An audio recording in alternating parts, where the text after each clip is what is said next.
Hey, J Malus here. So today mag-hunt tayo ng PS1 games sa Facebook.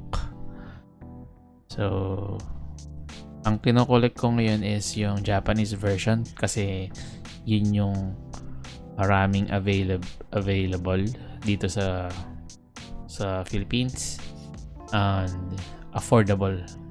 So, dalawa siya. Affordable, actually tatlo na, sabihin natin.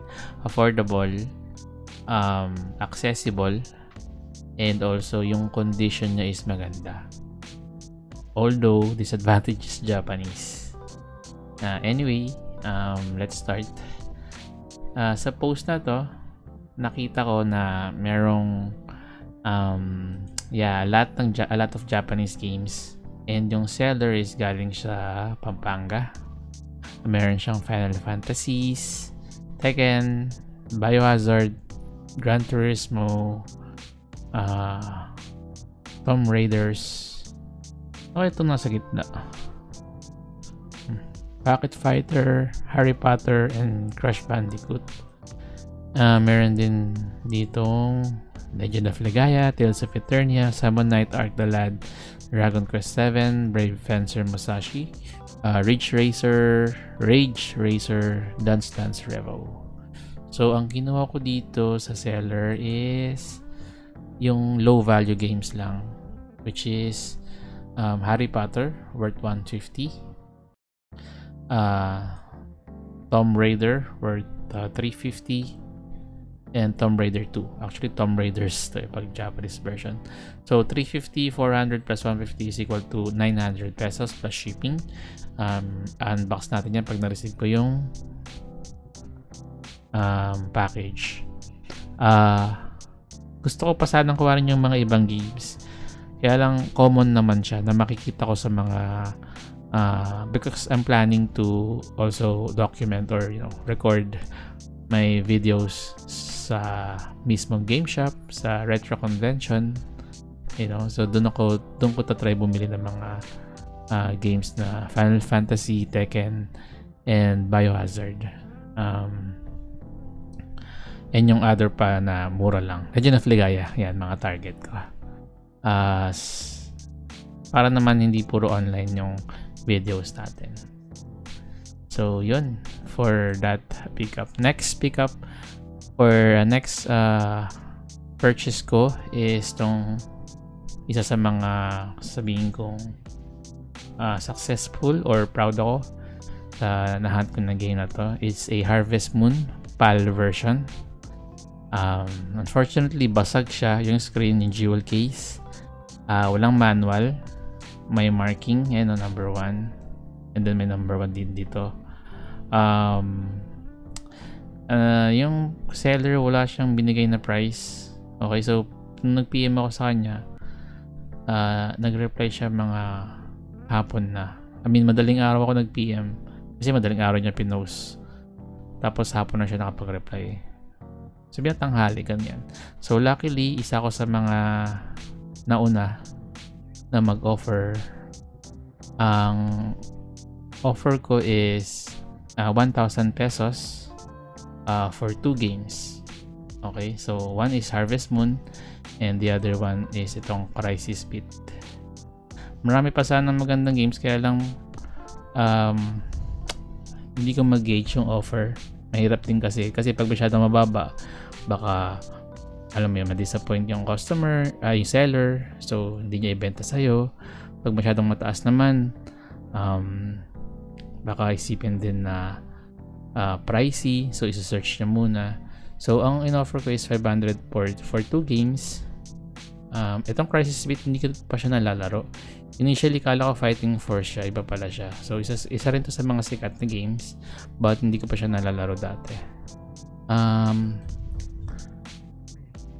Ayun, ang offer ko is 1,000. Pumayag naman siya, win-win naman. Happy siya dun sa offer ko kasi hindi naman siya kung ayaw niya, di ba? Kaya nga niya hindi pinarasyon kagad kasi gusto niyang ayaw niyang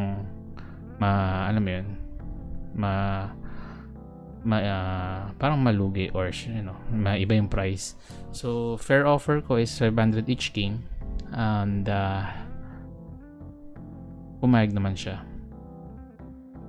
And ang maganda kasi nito is malapit lang siya dito sa amin.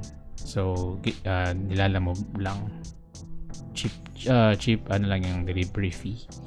So binayaran ko na kagad para hindi na magdalawang isip. And yeah.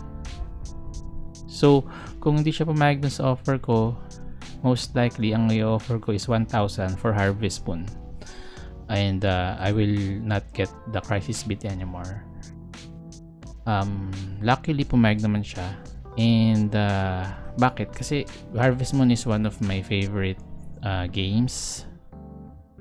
Favorite games sa PS1, PS2, and sa SNES. Sa SNES emulator ko lang siya nalaro. But isa to sa mga how do you call this? Mga sikat na game or nagpauso. Hindi ba nagpauso? Sorry. Basta mga great games sa farming. Kaya nga dito nag-base yung Stardew Valley, which is a very very successful and amazing game. And yun. Ano bang price charting na to? Harvest Moon. Check natin. PAL version. Ano ba yan? Wala akong makita. Ayan. Back to Nature. Yung US version niya is 46, pero yung PAL niya is 33. Okay. And then yung Crisis Beat.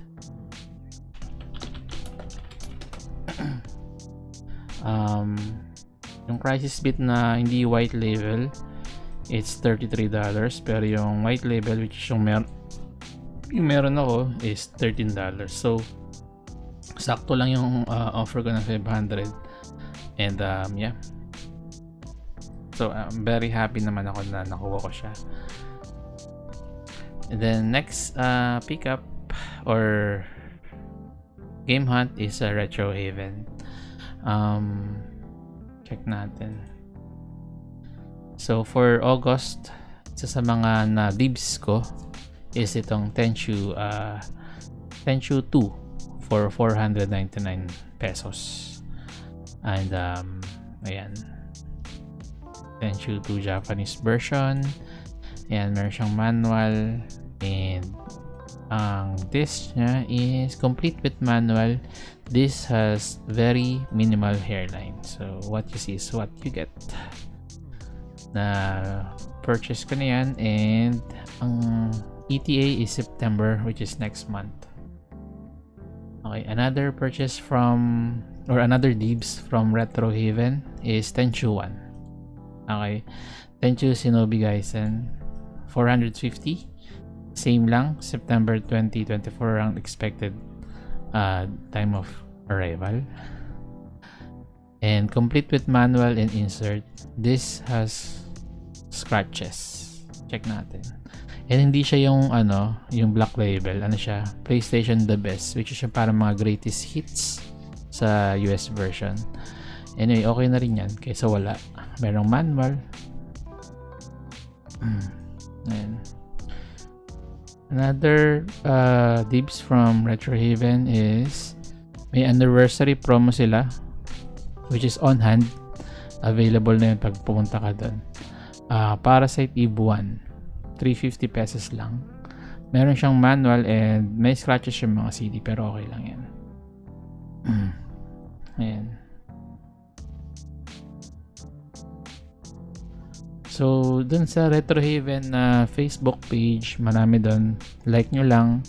And pag nakakita kayo ng mga games or toys or collection, anything, pwede nyo namang i-PM sila bago i-dibs.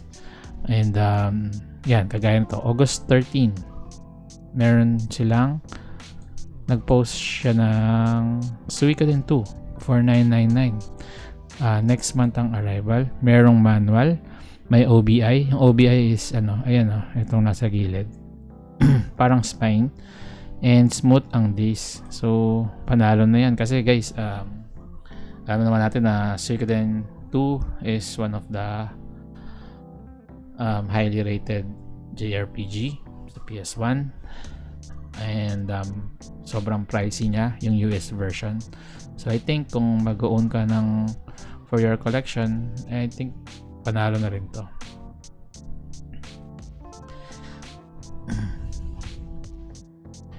Meron din silang Tearing Saga, Final Fantasy Collections, ay may naka-dips na yan. Biohazard 3, Biohazard 1, Time Crisis, Valkyrie Profile, Energize, Legend of Dragoon. Parang gusto ko to.